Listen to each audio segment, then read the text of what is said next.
রজব মাস শুরু হয়ে গেলে আল্লাহ রাসূল সাল্লাল্লাহু আলাইহি ওয়াসাল্লাম বিশেষ একটি দোয়া পাঠ করতেন। সেই দোয়াটি হচ্ছে, আল্লাহুম্মা বারিক লানা ফি রজব ওয়া শাবান ওয়া বাল্লিগনা রমাদান। আল্লাহুম্মা বারিক লানা ফি রজব ওয়া শাবান ওয়া বাল্লিগনা রমাদান। হে আল্লাহ, আপনি আমাদেরকে রজব ও শাবানে বরকত দান করুন এবং আমাদেরকে রমজান পর্যন্ত পৌঁছে দিন। কি চমৎকার দোয়া! সুবহানাল্লাহ, সুবহানাল্লাহি ওয়া বিহামদিহি, সুবহানাল্লাহিল আযীম।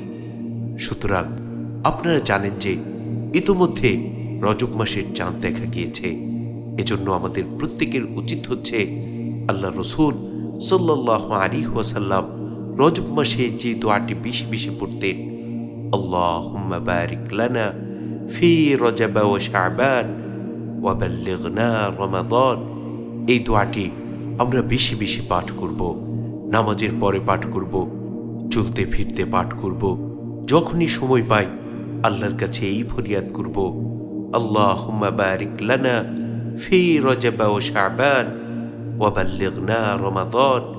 মালিক রে, আপনি আমাদেরকে রজব ও শাবানে বরকত দান করুন এবং আমাদেরকে পবিত্র রমজান পর্যন্ত পৌঁছে দিন।